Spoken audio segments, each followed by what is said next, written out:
नमस्कार। प्रादेशिक समाचार के साथ मैं नूतन लकड़ा। पहले मुख्य समाचार। रक्षा मंत्री राजनाथ सिंह ने युवाओं से अग्निपथ योजना के माध्यम से देश की सेवा के लिए सेना में भर्ती प्रक्रिया की तैयारी शुरू करने की अपील की है। झारखंड हाईकोर्ट 23 जून को मुख्यमंत्री हेमंत सोरेन से जुड़े सेल कंपनी मामले में करेगा सुनवाई। सुप्रीम कोर्ट में 11 जुलाई को होगी सुनवाई। झारखंड में मरुस्थलीकरण रोकने के लिए वन विभाग द्वारा 2030 का विजन डॉक्यूमेंट तैयार किया जाएगा और देश भर में 12 से 14 वर्ष आयु वर्ग के 75% से अधिक किशोरों को कोविड का पहला टीका लगाया जा चुका है। और अब समाचार विस्तार से। रक्षा मंत्री राजनाथ सिंह ने कहा है कि अग्निपथ योजना युवाओं के लिए सुरक्षा बल के साथ ही देश की सेवा करने का स्वर्णिम अवसर है।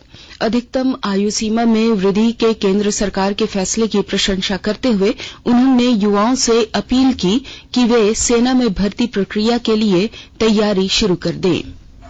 केंद्र सरकार द्वारा घोषित की गई अग्निपथ योजना भारत के नौजवानों को देश की रक्षा व्यवस्था से जुड़ने और देश की सेवा करने का एक सुनहरा अवसर देता है। अग्निवीर हूं, यह उनकी ताजिंदगी के लिए पहचान बन जाती है। पिछले 2 साल से सेना में भर्ती की प्रक्रिया न होने के कारण बहुत से नौजवानों को सेना में भर्ती होने का अवसर नहीं मिला। यह सच्चाई है। इसलिए युवाओं के भविष्य को ध्यान में रखते हुए और उनके प्रति संवेदनशीलता दिखाते हुए प्रधानमंत्री जी के अनुमोदन पर सरकार ने फैसला किया है कि अग्निवीरों की भर्ती की आयु सीमा को इस बार बढ़ाकर 21 से 23 वर्ष कर दिया जाए।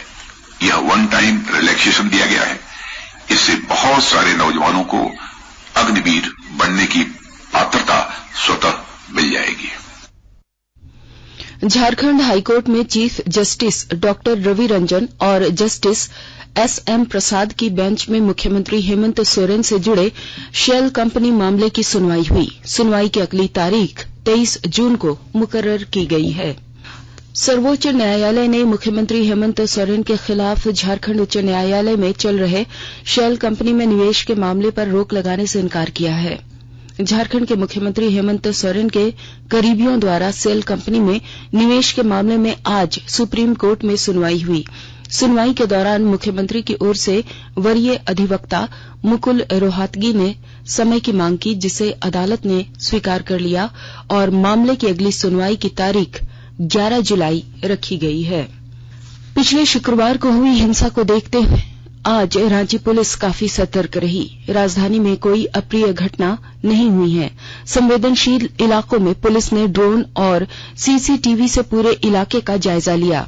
इसके अलावा जगह जगह ड्रॉप गेट भी लगाए गए थे ताकि हर आने जाने वाले पर पुलिस की नजर रहे। वहीं शहर में अधिकतर दुकानें बंद रहीं। इधर राजधानी रांची के अमन पसंद लोगों ने भी एक बार फिर शांति की मिसाल कायम की। झारखंड हाईकोर्ट के chief justice doctor Ravi Ranjan और जस्टिस सुजीत नारायण प्रसाद की बेंच ने 10 जून को रांची के मेन रोड में हुए हिंसा मामले की सुनवाई की। सुनवाई के दौरान कोर्ट ने टिप्पणी की कि इंटेलिजेंस के मामले की जानकारी थी या नहीं, सरकार इसकी जानकारी दे। रांची में राज्य समन्वय समिति की पहली बैठक मुख्यमंत्री आवास पर शिबू सोरेन की अध्यक्षता में हुई। इस दौरान बैठक में कई निर्णय लिए गए। बैठक में मांडर विधानसभा उपचुनाव को महागठबंधन के 3 दलों झामुमो, कांग्रेस और राजद के एकजुट होकर लड़ने, महागठबंधन में शामिल तीनों राजनीतिक दल के चुनावी घोषणा पत्र में जनता से किए गए वादे पर आधारित कॉमन मिनिमम प्रोग्राम की प्रक्रिया शुरू करने और राज्य तथा रांची के वर्तमान हालात पर चर्चा हुई। कांग्रेस विधायक दल के नेता और समिति के सदस्य आलमगीर आलम ने कहा कि राज्य में नौकरी में बैकलॉग को लेकर भी चर्चा हुई। जनजातीय मामलों के केंद्रीय मंत्री अर्जुन मुंडा ने कहा कि झारखंड के हर जिले में मेडिकल कॉलेज खुलेगा। उन्होंने कहा कि आजादी के बाद देश में 2014 से पहले देश में 387 मेडिकल कॉलेज थे, अब देश में 696 मेडिकल कॉलेज हैं। उन्होंने कहा कि 2014 तक देश में सिर्फ 7 एम्स थे, जो 2022 में बढ़कर 22 हो गए हैं। झारखंड के देवघर में भी एम्स शुरू हो गया है। केंद्रीय मंत्री आज मांडर विधानसभा क्षेत्र में जनसंपर्क कार्यक्रम को संबोधित करते हुए कहा कि इनके लिए हमें प्रधानमंत्री नरेंद्र मोदी का आभारी होना चाहिए। पाकुड़ जिले में जूली ख्रिस्ट, मुनी हेम्ब्रोम जिला परिषद अध्यक्ष और अशोक कुमार भगत जिला परिषद उपाध्यक्ष निर्वाचित हुए। समाहरणालय के सभागार में जिला निर्वाचन पदाधिकारी सह उपायुक्त वरुण रंजन ने पहले सभी निर्वाचित 17 जिला परिषद सदस्यों को पद और गोपनीयता की शपथ दिलाई। गृह विभाग के अपर सचिव प्रवीण विशिष्ट ने खूंटी के कर्रा प्रखंड क्षेत्र में बने मनरेगा पार्क सह किसान पाठशाला का अवलोकन किया। उन्होंने मनरेगा पार्क में कृषि से जुड़े विविध कृषि कार्य, पशुपालन समेत तालाब निर्माण का निरीक्षण किया। आधुनिक तकनीक के इस्तेमाल से इंटीग्रेटेड कृषि का बेहतर उदाहरण मनरेगा पार्क में दर्शाया गया है। विभिन्न राज्यों में आईआईटी में शिक्षा ग्रहण कर रहे दर्जनों विद्यार्थियों ने इंटर्नशिप के लिए कर्रा के मनरेगा पार्क का विजिट किया। छात्रों ने बताया कि यहां अलग अलग तरीके के कृषि उत्पादन और पशुपालन से देश के किसानों की अच्छी आमदनी होगी और गांव के किसानों को आधुनिक तकनीक से कृषि के तौर तरीके सीखने को मिलेंगे, जिससे किसानों की आर्थिक स्थिति सुधरेगी और देश की अर्थव्यवस्था को बेहतर बनाने की दिशा में भी यह सार्थक कदम साबित होगा। आकाशवाणी के ताजा तरीन समाचारों के लिए आप हमारे वेबसाइट newsonair.com पर लॉग ऑन कर सकते हैं। ताजा समाचार Twitter handle @AIR news alerts और Facebook page all India radio news पर भी उपलब्ध है। आप प्रादेशिक समाचार एकांश के Twitter handle @AIR news _Ranchi और फेसबुक, इंस्टाग्राम पेज तथा YouTube channel AIR news Ranchi पर भी हमारे बुलेटिन सुन सकते हैं। प्रादेशिक समाचार आप आकाशवाणी रांची से सुन रहे हैं और अब पेश है कोरोना से बचाव के कुछ संदेश। कोविड-19 से बचाव और सुरक्षित रहने के 3 उपाय। मास्क लगाएं, 2 गज दूरी है जरूरी, सुरक्षित दूरी रखें, हाथ और मुंह साफ रखें।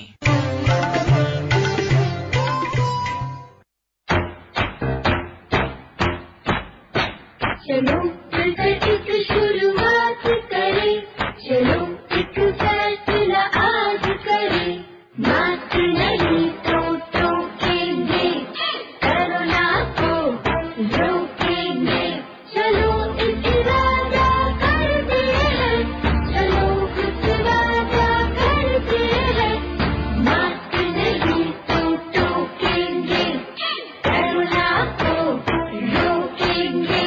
भारत सरकार द्वारा जनहित में जारी। प्रादेशिक समाचार में आपका एक बार फिर स्वागत है।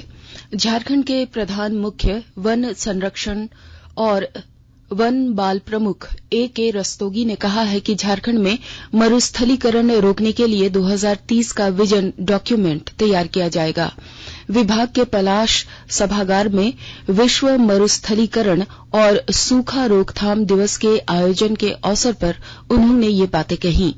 मरुस्थलीकरण रोकने को लेकर विभिन्न जिलों से आए वन पदाधिकारियों ने संगोष्ठी में अपने विचार रखे। श्री A.K. रस्तोगी ने कहा कि झारखंड की मिट्टी की उर्वरा शक्ति को बरकरार रखने के लिए दीर्घकालीन योजना तैयार करने की जरूरत है।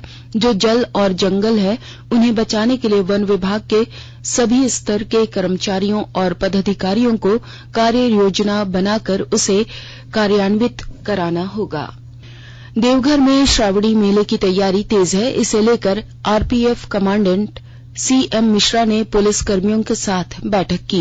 उन्होंने बताया कि 2 साल के बाद विश्व प्रसिद्ध श्रावणी मेला लगने जा रहा है, जिसमें रेल परिसर में भारी भीड़ होने की संभावना है। यात्रियों की संभावित भीड़ को देखते हुए परिसर में सुरक्षा की कड़ी व्यवस्था की गई है। बाहर से आए पदाधिकारियों और जवानों के साथ लोकल पोस्ट के पदाधिकारियों को भी तैनात किया जाएगा। श्रावणी मेले को लेकर पथ निर्माण विभाग के सचिव ने परिसदन में अधिकारियों के साथ बैठक की। सचिव ने अधिकारियों को सभी सड़कों की मरम्मत करने का निर्देश दिया। सरायकेला खरसावां जिले में सड़क दुर्घटना में मृत दिलीप योगी, श्रवण योगी और सीताराम मुंडा के परिवार को विधिक सहायता पहुंचाने के लिए झालसा के कार्यकारी अध्यक्ष न्यायमूर्ति अपरेश कुमार सिंह ने स्वतः संज्ञान लिया है। उन्होंने जिला विधिक सेवा प्राधिकार को निर्देशित किया कि मृतकों के परिवार को अविलंब विधिक सहायता उपलब्ध कराई जाए। न्यायमूर्ति के निर्देशानुसार प्रधान जिला एवं सत्र न्यायाधीश सह जिला विधिक सेवा प्राधिकार के अध्यक्ष विजय कुमार, सचिव कुमार क्रांति प्रसाद ने मृतक के परिजनों के साथ मुलाकात की और उन्हें सांत्वना दी। उन्होंने विधि सम्मत सरकारी योजना के अंतर्गत उचित मुआवजा दिलाने को लेकर आश्वस्त किया। रामगढ़ जिला नियोजनालय में भर्ती कैंप का आयोजन किया गया। जिला नियोजन पदाधिकारी देव कुमार प्रसाद ने बताया कि भर्ती कैंप में निजी क्षेत्र से 4 नियोजकों ने भाग लिया। इसमें मैट्रिक पास से लेकर उच्च शिक्षा प्राप्त बेरोजगार युवाओं ने विभिन्न पदों पर नियुक्ति के लिए आवेदन प्राप्त हुए। इस भर्ती कैंप में 18 से 40 वर्ष के बेरोजगार युवाओं ने भाग लिया। कई युवाओं को नियुक्ति पत्र प्रदान किया गया। मुख्यमंत्री हेमंत सोरेन ने राज्य के सभी जिलों में पिछले 8 वर्षों से संविदा आधारित पद पर कार्यरत ई डिस्ट्रिक्ट मैनेजर की अवधि को 2 वर्ष तक विस्तारित करने के मामले में प्रस्ताव पर अनुमोदन दिया। रामगढ़ जिले में उपायुक्त माधवी मिश्रा ने उप विकास आयुक्त नागेंद्र कुमार सिन्हा के साथ मांडू प्रखंड का दौरा किया। इस दौरान उन्होंने सारूबेड़ा पंचायत के सिरका गांव में मनरेगा के तहत 1 एकड़ क्षेत्र में तालाब के जीर्णोद्धार का कार्य शुभारंभ किया। मौके पर उपायुक्त ने अमृत सरोवर योजना के तहत किए जाने वाले कार्यों की जानकारी ली। इस दौरान कृषि विज्ञान केंद्र का भी निरीक्षण किया गया। खूंटी व्यवहार न्यायालय के जिला जज प्रथम संजय कुमार की अदालत ने एनडीपीएस एक्ट के 2 आरोपियों को 15 वर्ष सश्रम कारावास और 1.5 लाख जुर्माने की सजा सुनाई। गुप्त सूचना के आधार पर 2 फरवरी 2020 को मरंगहदा पुलिस ने अवैध डोडा लदे ट्रक और कार को जब्त किया। तलाशी के क्रम में दोनों वाहनों से करीब 2000 केजी डोडा जब्त किया गया था। 12 से 14 आयु वर्ग के 75% से अधिक किशोरों को कोविड का पहला टीका लगाया जा चुका है। एक ट्वीट में स्वास्थ्य मंत्री डॉक्टर मनसुख मांडविया ने किशोरों से शीघ्र टीका लगवाने का आग्रह किया। गुमला जिले के नक्सल प्रभावित और मुख्य मार्गों में मोबाइल कनेक्टिविटी बढ़ाने के लिए मोबाइल टावर लगाए जाएंगे। उपायुक्त सुशांत गौरव की अध्यक्षता में इसे लेकर समीक्षा बैठक की गई। मुख्य मार्गों पर भी मोबाइल टावर लगाया जाएगा।